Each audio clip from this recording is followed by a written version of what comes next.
Shalom peuple de Dieu, ce dimanche 14 janvier, je voudrais partager ensemble avec nous un thème que j'ai intitulé « Le Dieu qui ressuscite les morts peut tout faire ».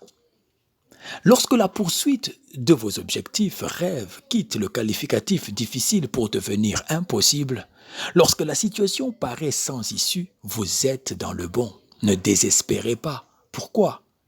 Dans 2 Corinthiens 1, 8 à 10, il est dit « Nous ne voulons pas, en effet, vous laisser ignorer, frères, au sujet de la tribulation qui nous est survenue en Asie, que nous avons été excessivement accablés au-delà de nos forces, de telle sorte que nous désespérions même de conserver la vie, et nous regardions comme certains notre arrêt de mort, afin de ne pas placer notre confiance en nous-mêmes, mais de la placer en Dieu qui ressuscite les morts. C'est lui qui nous a délivrés et qui nous délivrera d'une telle mort, lui de qui nous espérons qu'il nous délivrera encore. » L'apôtre Paul a connu des impasses.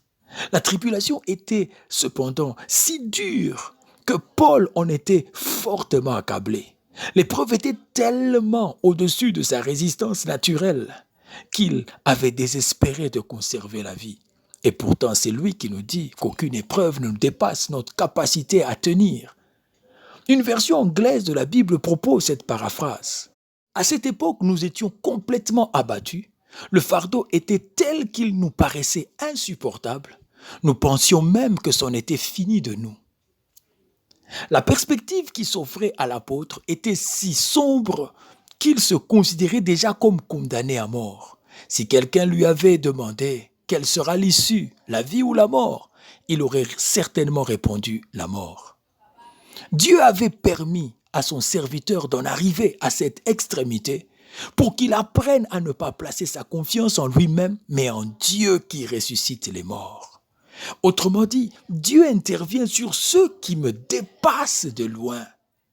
Dieu a une force de frappe qui dépasse tout ce que je peux imaginer. Cette expression est un synonyme de tout-puissant. Celui qui peut ressusciter les morts est le seul espoir d'un homme condamné à mort. C'est dans cette situation que se voyait Paul. Autrement dit, l'apôtre avait pu constater qu'aucune épreuve ni aucune opposition que le chrétien doit affronter ne dépasse le puissant soutien de Dieu. L'apôtre pouvait désespérer de vivre, mais il ne désespérait pas de Dieu. Même face à la mort et une mort violente entre les mains des méchants, un peu comme ce qu'a subi son maître Jésus. Pourtant Dieu était plus fort que la mort. Ainsi, dans ces grandes épreuves, il avait dû apprendre sa propre faiblesse et la toute-puissance de Dieu afin qu'il ne se confie pas en lui-même, mais en Dieu qui ressuscite les morts. Regardant en arrière, il peut dire « Dieu m'a délivré ». Regardant autour de lui, il peut dire « Dieu délivre ». Et regardant en avant, il peut dire « Dieu délivrera encore ». Or, ce que Paul pouvait dire dans ces grandes épreuves, le croyant le plus simple a aussi le privilège de le dire avec autant de confiance en Dieu. Si Dieu est capable de ressusciter des êtres physiquement, il peut faire de même pour ceux qui sont morts émotionnellement.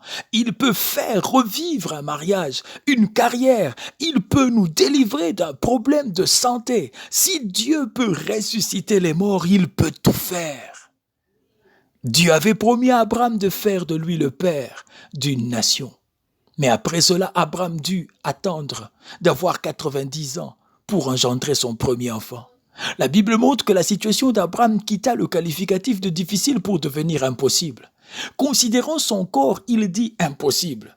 Puis, regardant sa femme, il déclara doublement impossible. Mais Sarah devint enceinte et ils en rirent. Quand l'enfant vint au monde, ils l'appelèrent Isaac, ce qui signifie rire. Dieu laisse souvent les problèmes devenir des impossibilités. Les disciples avaient décidé de suivre Jésus. Mais voilà que celui qu'ils pensaient être le Messie se retrouvait pendu à une croix, en train de mourir. Était-il dans une impasse?